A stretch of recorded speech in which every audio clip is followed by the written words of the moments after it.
All right, we have some updates on the Elon Musk situation. The rhetoric he is using is becoming increasingly unhinged, and we need to bring some attention to this. It's gotten so bad that over the past 24 hours, leaders in Europe are having to condemn him because he is trying to incite violence in the streets of Europe. He called into a far-right rally yesterday that was going on in the streets of London with over 100,000 people, and he told them that whether they like it or not, violence is coming to them. They can't choose it. They either have to, quote, fight back or die. Upon saying that, the crowd began to roar and people are incited. In response to this, liberal Democrat leader Ed Davey said, Elon Musk openly called for violence on our streets yesterday. I hope politicians from all parties come together to condemn his deeply dangerous and irresponsible rhetoric. Britain must stand united against this clear attempt to undermine our democracy. And he's referring to this clip of Elon Musk calling into a far-right rally with Tommy Robinson. Take a look. Violence is going to come to you. You will have no choice. You're in a fundamental situation here where whether you choose violence or not, violence is coming to you. You either fight back or you die. You either fight back or you die. And that's the truth. Today, Elon, I think the British public are telling the world that they're ready to fight back. Good. Yes. Come on.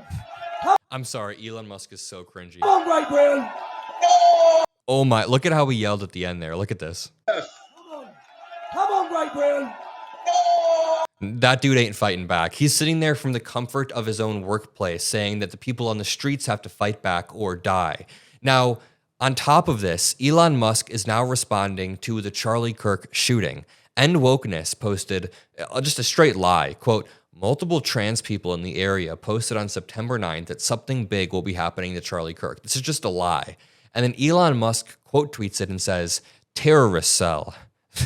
This is the weakest stretch I've ever seen. So they first thought the Charlie Kirk shooter was going to be transgender. Then they thought he was going to be a minority of some sort. Then when they realized he's a straight white male, they were kind of quiet for a day and they were saying, let's just pray for him. And then now they're saying because he lived with somebody who is maybe going to be transgender, that is a problem.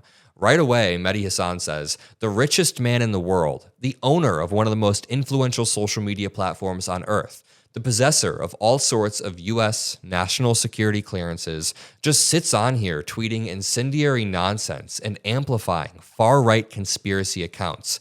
Very well said. And here's an interesting photo. When Elon Musk first took over X roughly 3 years back, he said right away, the goal is a trusted digital town square where a wide range of views are tolerated. For example, any incitement to violence will result in account suspension.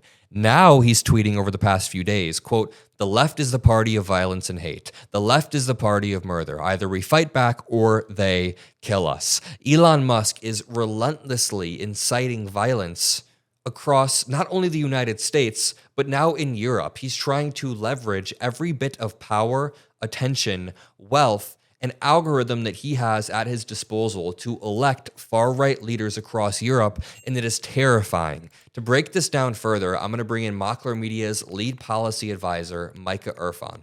Micah, when you see Elon Musk sending out a barrage of tweets saying the left is the party of violence and hate, then he says the left is the party of murder, then 5 minutes later he says we have to fight back or they will kill us. How do you read the richest man, one of the richest men in the world, trying to incite this violence across the globe? Yeah, you look at Elon's rhetoric, and one of the consistent elements that you see on his commentary on pretty much every single country and every single Western democracy that he has opinions on, he wants the right and the left to fight. He wants us to kill each other. And the question you have to ask is, why does the wealthiest man in the world want so much violence, want so much division within our countries? And to me, it seems like the answer is very clear. When the right and left are busy duking it out, whenever neighbors are attacking each other and subject to intense confrontations, they're not looking up at the oligarchic class, of which Elon Musk is a central figure, which is currently building a techno-feudalist state right brick by brick with this administration. They don't want us to be skeptical of their wealth, their power, and the ways that they're using technology to further control our population. To me, that makes the most sense. I don't see any other reason why he would be so incendiary on a 24/7 basis, even when there's seemingly no justification. I think it is to divide people, not only in America, but across the globe. I also kind of think Elon Musk has gotten caught up in his own hype. Like he's sucked down his own algorithm so far that he might believe some of this, but some of it is absolutely to divert attention away. Like, remember when the Epstein files were blowing up in Trump's face and Trump tried to pivot it back to the most divisive framing possible? Rather than engage with the Epstein issue, he would say, but Obama did this, the radical leftists did this. Why can't we talk about transgender people and the most divisive issues? We can't actually unite on one thing. Now, it gets even a little bit more worrisome when we see Elon Musk trying to push this authoritarian agenda in places like London. Like, he successfully helped Trump get elected. What do you think his end goal is with Europe? Why does he want such a far right shift across Europe and the globe? Yeah, I mean, he wants far-right dominion over every country. It's not just the UK. It's not just the United States. It's also Alternative for Deutschland in Germany, which is the closest thing they have to a fascist party in the country. Some would say is a fascist party in the country, which is especially worrisome in a country like Germany, which we know has a storied past with that ideology. And to me, I agree. I think it's a mixture in terms of his motives. On the one hand, I think he's genuinely a far-right person at this point.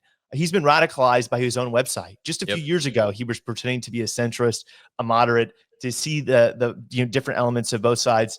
Now it seems like he's appealing to the most aggressive and far-right Twitter accounts. He wants them to retweet him, right? He wants them to like his tweets and to give him positive affirmation. But it also seems like something that he's been able to do is make all of these far-right parties very pro what is in his business interests. And so you kind of have this marriage of far-right nationalist ideology with also the advancement of Elon Musk's specific economic interest. I mean, you remember when Teslas were being sold on the White House front lawn, right? This is a thing about fascism and far-right ideologies.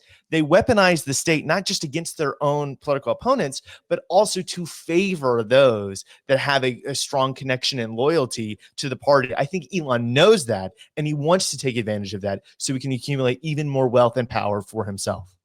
That is what we do here every single day on this channel. We push back. I've made countless videos about Elon Musk's Twitter feed over and over and over. He just has a barrage of lies. We have countless videos about right-wing MAGA hosts, other commentators lying, and we will relentlessly push back. That's why we have Micah as well. He brings the facts, he does the research, statistics, so we can always be on a factual basis and combat Elon Musk's lies with facts. So thank you, Micah. You can find Micah's channel. It's the first link in the description below. Make sure to go subscribe. Thank you, Micah. Thank you to you all. Thanks.